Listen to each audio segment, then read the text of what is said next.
This is Lab 2 of the Watson with Python on IBM Cloud series. In Lab 1 you learned the basics of using Python on IBM Cloud. In Lab 2 you're going to learn the basics of consuming Watson services with Python. We're going to be covering language identification in this first part. The whole series covers language capabilities. Language capabilities because they are the easier of the services to use. They just need text input and you'll get JSON output. So if we go into the dashboard and we go into catalog, we can filter the services that are available on bluemix, and we'll filter them by Watson, and here we can see all the Watson services that are available. I'm going to be picking language translation. In this series we're going to be developing an application whereby we begin to understand what the user is trying to communicate, or how the user is trying to communicate. The first part will be to understand the language. Here you see some details about the service. We're going to leave the application unbound, and we're going to select the trainable plan, which will allow us to create our own translation models, which we won't cover but in this series, but maybe next time.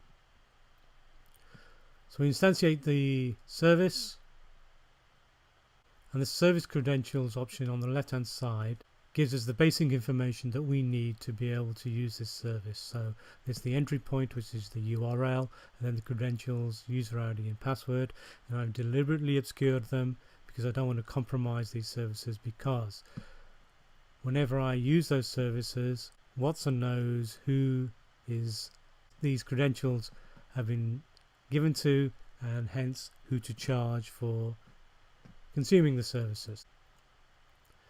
If I go into GitHub, into Watson Developer Cloud, and look for the Python SDK, the Python SDK is what we're going to be using. The SDKs within Watson Developer Cloud provide wrappers around the REST APIs.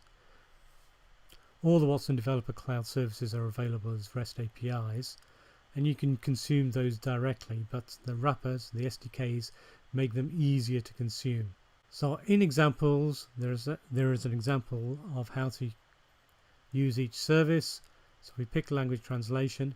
Language translation has language identification as well as translation capabilities, and here you see how to import the service, how to instantiate the service, and how to invoke methods on the service.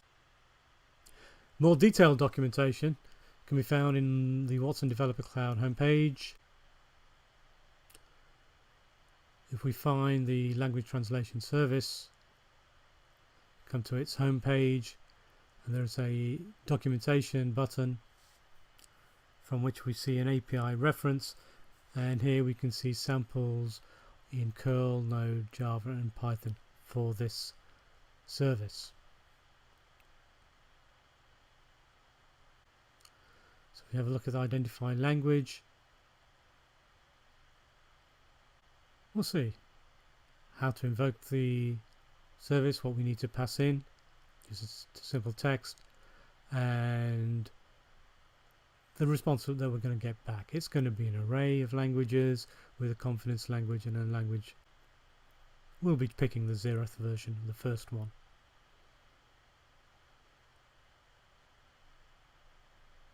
So let's start looking at our source code. We're going to start off with Flask because it's a simpler framework. All the code, and this is the first time we're going to be looking at code, is in one place, watson.py. There are some hard-coded strings in here which we'll need to protect because we have a secret key.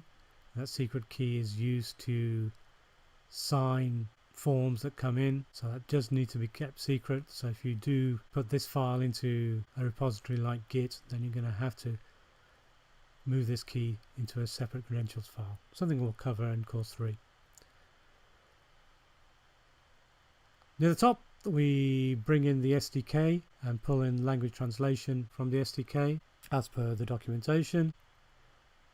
We define one route, which is WL_lang. We deliberately don't define a route into the root. You can if you wish.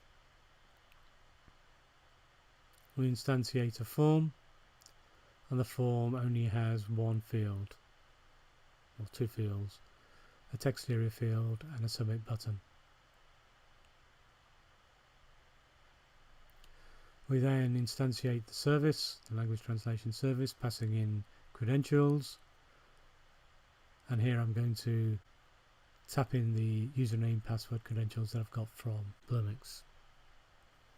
So we're hard coding the values in here, and again in course 3 I'm going to show you how to protect those so you don't have to share them in a source code repository like Git. So we pull out the 0th element, which is the first element, first language, the confidence level, construct a string that we're just going to send to the template. It's fairly simple. Let's look at the Django version. The code is essentially the same, just spread out. So for example, the application key is actually in the settings file, but the entry is going to be URLs py. Now, following best practices, the application URLs or the application routes are in a separate file. This allows us to reuse application modules in different projects. So let's find the application URLs file, which is in Watson language URLs. And here we're defining the one route lang, which will be off the WL route that's defined in the high level URLs file in the project level. So our route is WL lang, the same as Flask. We pull in a view, and the view is WL. And here we see the SDK from which we're pulling in language translation. We have a form that looks very similar to a Flask form, which we instantiate, and we instantiate the language translation services in an identical manner to how we did it in Flask. At the bottom we return and render the template. So let's take a look at the template, which has mainly HTML with some injections where we can see the form and a couple of strings telling us whether a language has been detected or whether an error has been detected. And we can see the CSRF token, which helps secure the communications. So have a look at the Flask version. The HTML is fairly similar. The way we pull in the form is a little bit different. That's really about the only difference between the two. No. So now let's run the application locally. We'll do the Flask application.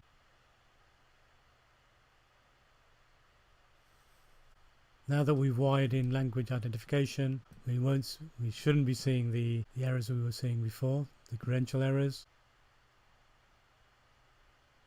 Make sure we're on the right page. 5000 for Flask, and it's detected with a reasonable high level of confidence that the language was English. Let's try it with some German, the Flask version. I need to color code these. There we go. So we're now very confident the language was German. We're now ready to push the application, but before we push the application, let's just make sure that the application that we've got is failing as it was before. We need to enter some text.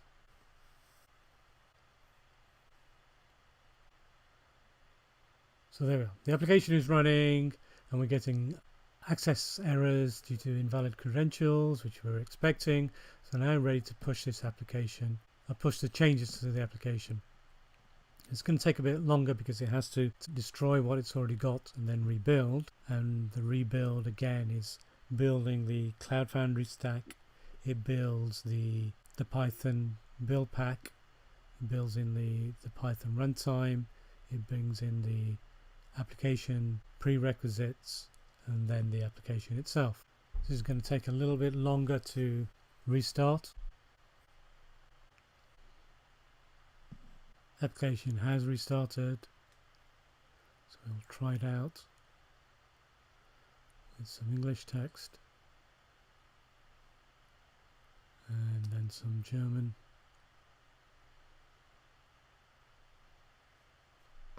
And it's now detecting language for us. So now you know how to find documentation about Watson services and how to integrate a Watson service into your application.